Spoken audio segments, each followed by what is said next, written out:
Hey guys, Hi. welcome back. We're excited to start our next episode. Yeah, this is fun. Okay. Hey friends, welcome back to this week's episode. We're on episode number 47 this week, and we're talking about when your husband is not on board or your spouse if the husband wants to homeschool and the wife doesn't. So what do you do when you have conflicting ideas? Yeah, marriage is an interesting beast, just to start off with, because you're bringing two people together who grew up with different childhood, different experiences, different thoughts, different views, maybe even different culturals. Yeah. Like if one of you grew up in the States, one of you grew up in a different country. And then you're like, hey, I have a great idea. Let's have kids and raise them together. And try to blend all those differences, right? Yeah, and so there's naturally going to be a lot of different of opinions and how to do things. Like, my way's the right way, my way's the right way. Right. Yeah. Right? And you may both disagree on a lot of things often. Yeah. I know when we first got married, my husband couldn't breathe right. He put the silverware away wrong. And I grew up with all girls, and I didn't know boys left toilet seats up. And I cried because I was like, I've married a monster who has the audacity to leave a toilet seat up, right? That's funny. So bless his heart that we figured it out. But it seems like it'd be so amazing if we agreed on everything. Yeah, it would be nice, but life would be too easy. I was gonna say it'd be so boring. It would be boring, that's true. Give me a challenge. Yeah, no kidding. Yeah, so it would be really nice, but that's not the case. So today we're going to talk about when we disagree and what we can do about those things. And what if your husband doesn't support your choice, or if you're the husband, if your wife doesn't support your choice? I know somebody in that situation where the husband's really pushing for homeschooling and the wife doesn't want to do it, but she's the one that would be doing it. Right. And so ultimately, if she chooses not to, it's probably not going to happen, right? Yeah. So it's kind of an interesting beast, huh? So we're going to break this up into 3 different categories. First, we're going to do, for those of you who want to homeschool, but your spouse says no, nope, I don't want this. The second one is if you are already homeschooling and your spouse has some serious concerns or is giving you backlash, or you feel like there's a lot of backlash there. And the third one is if you want your spouse to help and they're just like, nope, not my thing. Yeah. So we're going to talk about those 3 areas. So we'll talk very first for those of you who want to homeschool, but your spouse says no. Yeah. So first of all, I think personally, if you decide you want to homeschool and your spouse is saying no, don't just go do it anyway. I think there needs to be some discussion and some mutual respect and coming to the conclusions and the choices together. Ponder the pros and cons of what you think are good and bad about the choice for your family. And if you still come to different conclusions, then there's some things you have to figure out, right? Mm-hmm. Was your husband on board at the beginning? Mine was. We kind of came to the idea at the same time. We were both reading a book that one of his clients actually had recommended to him, and it was about, I think it was Dumbing Us Down. Oh, okay. By John Taylor Gatto. And someone gave it to him, and he read it, and he said, you need to read this. And I read it, and we both at the same time were kind of coming to that conclusion. And neither of us really wanted to. Right. Especially with the teaching degree and everything, right? Yeah, I was teaching school. And I just only knew weird people that homeschooled at that point, like some really crazies for my life growing up. And so it wasn't something that I was super interested in. And so it took a lot of prayer and a lot of thinking and pondering and reading books about it to really come to the conclusion that I could do it and felt okay with it. Yeah. It's interesting. My husband's actually really into education. And so we were going to do a private school route. Mm-hmm. And we feel like this is the best for our children. And I've talked before about that year of kindergarten we did that was just chaos. And I had all these little kids. So I'm like, I think I want to homeschool. And he had a lot of concerns. And I don't think it was necessarily with being homeschooled, but I had a lot of little children. I had struggled with depression before.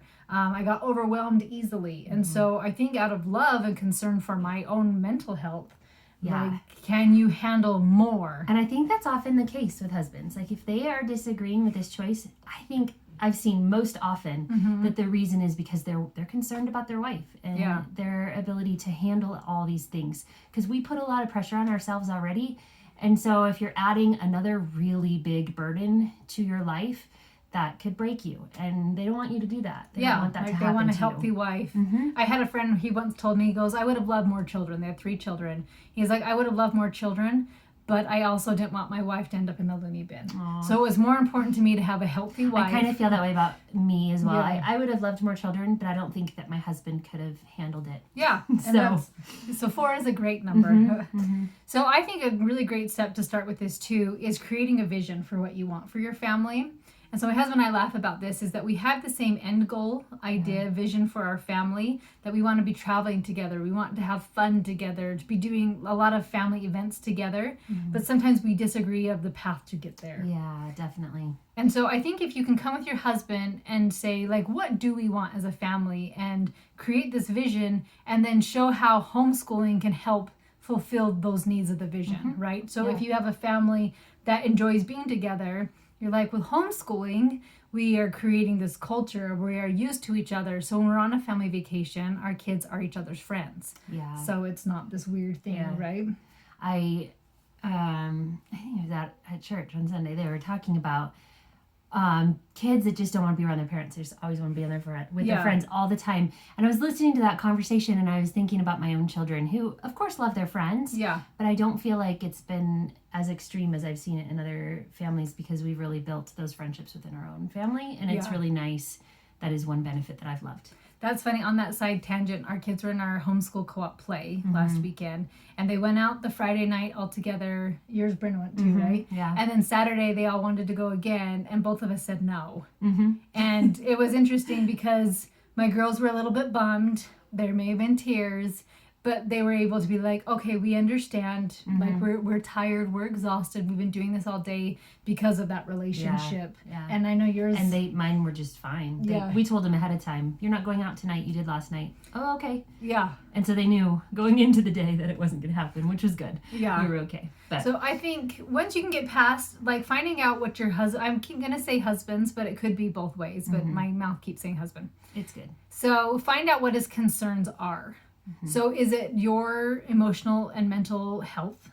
Is it a big concern are the socials? Yeah. The social stuff with kids. Go re-listen to episode I don't remember the 2 or numbers. 3. It's It right was at the beginning. Right at the beginning, yeah. About the social stuff. Academics is a big one. Will our kids be smart enough? Are we smart enough to homeschool Yeah, them? That was is one of our number 4. episodes. Yeah, maybe not. And that's a concern I've heard from some husbands as well with their wives, that they think, oh, maybe she didn't get a college degree, or maybe she, I don't know, doesn't read enough or something to be smart enough to teach the kids.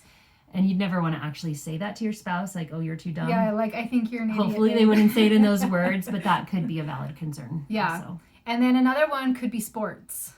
And I know, like, my husband was a big football player, and, like, sports were a huge part of his life. Yeah, mine and so as well. sports was a concern. Did he play football too? He played basketball. He was a swimmer. Oh, okay. He did several. I don't know if I think he said he played football for a little bit. Okay. Yeah, he was in a really small town, so he could play whatever Where he did he wanted. grow up?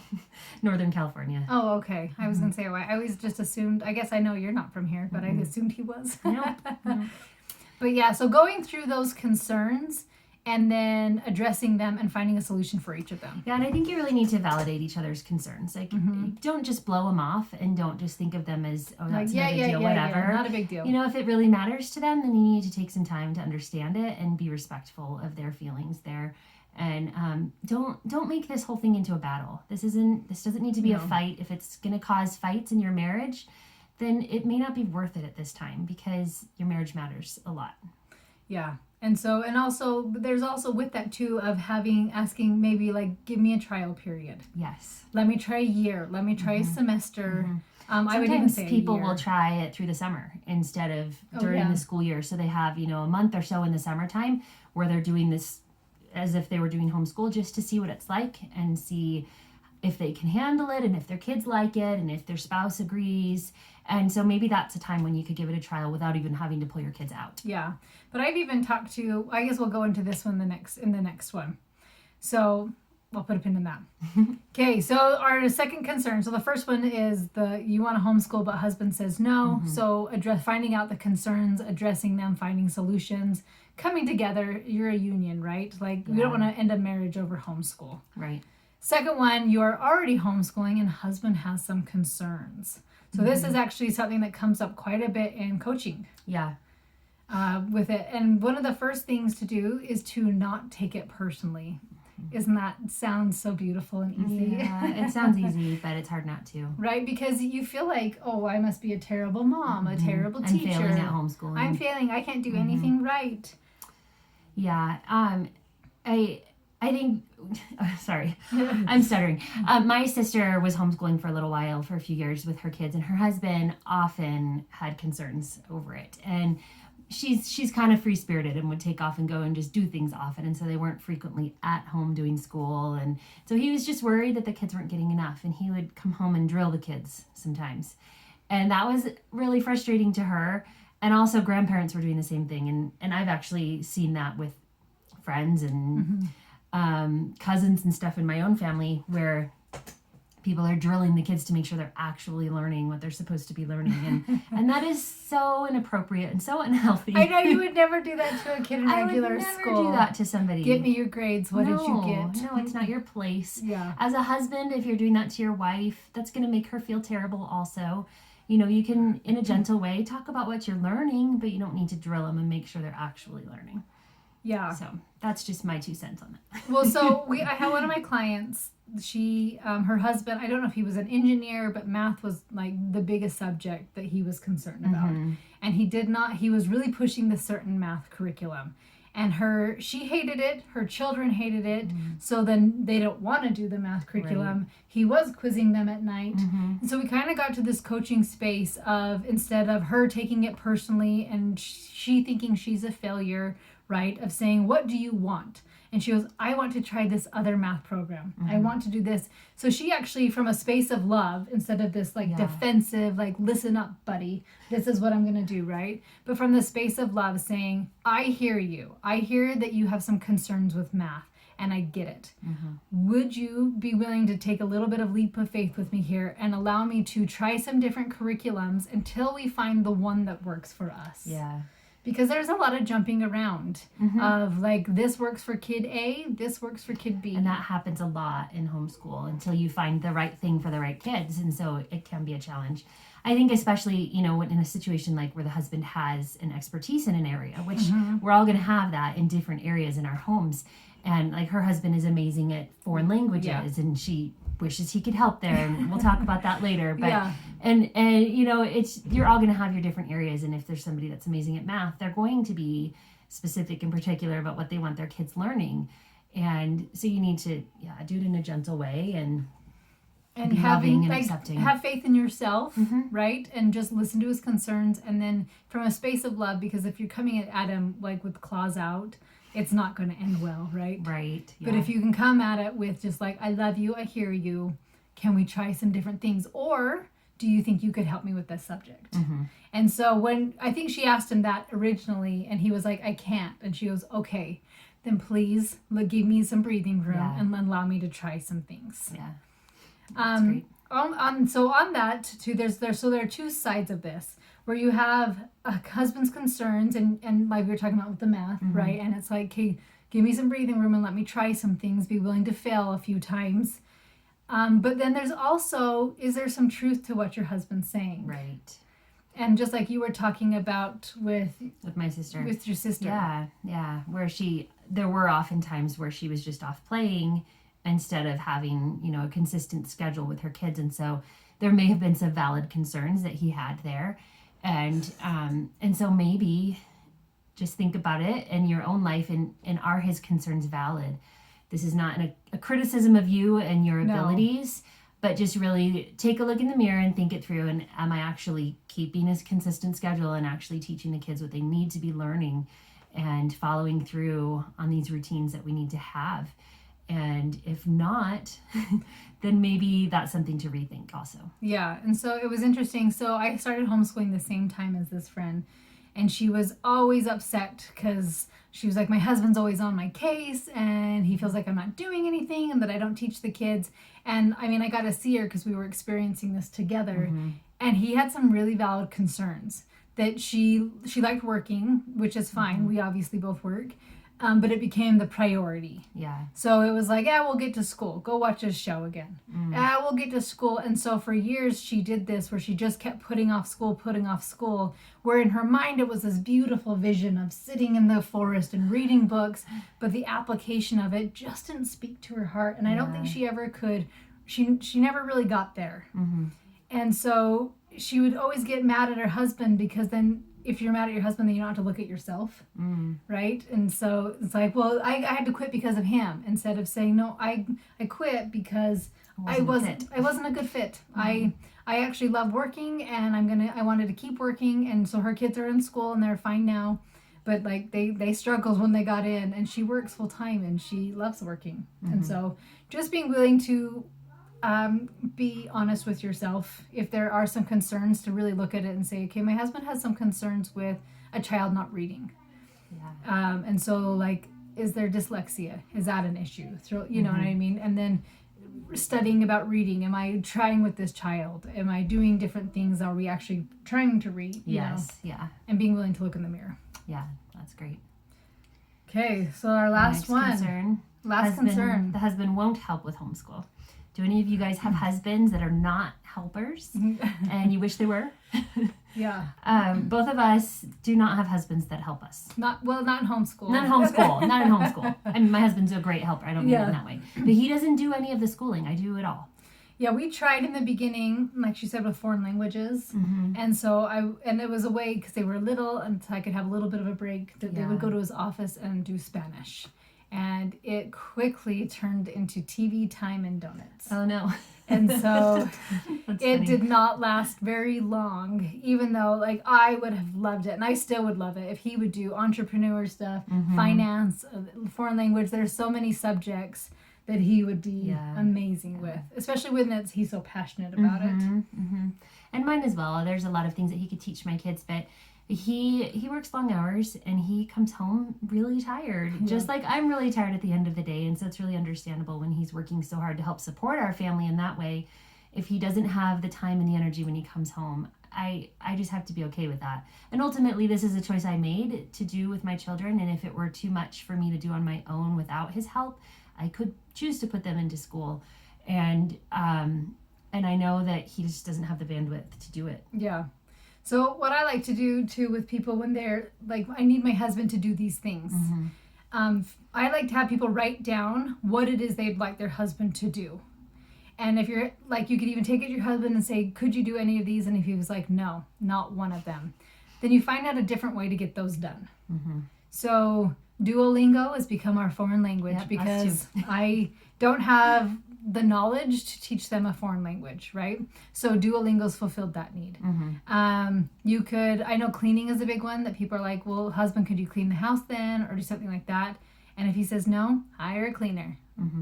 Like, they're beautiful. I love them. Or teach your kids to clean. Yeah, both. Definitely that one first, but like somebody to come in and do some deep cleans. Yeah, and like, that's awesome. Yeah. I keep it on my fridge so I remember that's what I'm going to do one day. That's your goal. Yeah. Yes. Let's see, what else? Have your kids make the meals. So if you're like, it's so hard to homeschool and cook, so maybe have your kids make the meals. Freezer meals are an easy one you could do with your kids in bulk. Yeah, or with friends ahead of time. Yeah, those are definitely things, and I think sometimes we have a lot of expectations of our spouse that can't always be met. And it's okay if you guys disagree. It's okay if he or you can't fulfill all these things, but find a way to compromise and find a way to make it work in a loving and gentle way. I've even seen some clients do where the she'll be like, I would like a break more often. And the husband's like, I can't just leave work and come home and do this. So one client had somebody that her kids went to twice a week for an hour or two. Oh, yeah. And she could do anything she wanted in that time. That's she nice. could sleep, read, like she could clean if she wanted. I don't think she did. She was pretty good to like utilize that time for herself. Yes. And so if you are like in the week time, I would like a mental break and I don't have an older kid to watch. Think of ways that like if you can hire somebody, great. If not, do a kid swap with somebody. Because sometimes that, like, I've done kid swaps before where it's actually not too bad because they just entertain your kids. So it's like, okay, you take Tuesday, I'll take Thursday, and each of us get 3 hours. Yeah. And you can go do whatever it is you want. Or even, you know, finding a little place to enroll them in school type thing. Like you had, I don't remember what you said you did, like a twice a week co-op type thing where you can drop them off for a few hours a day. If you can find something like that, if you need a break, it's another good option. There are also some elementary schools or high schools you can do just part day, halftime school, just certain subjects, stuff like that. So it's basically finding out what it is you want and how can you make that happen. Like your husband's on board, like, babe, you can homeschool, but I'm just your cheerleader. Right. And your paycheck. Right. For my homeschool supplies, I meant it that way. But and then find out how you can make that all happen. Yeah. Hopefully this helps you guys, and if you have more struggles or questions, let us know, and we're happy to help you out as much as we can. Yeah, and if you want anybody, just so you know, if you go to coachmegthomas.com, you can do a little chat with me, and we can help you figure out a solution to those things. Yeah. Thanks so much for listening today. Have a great week. Yeah, see you guys.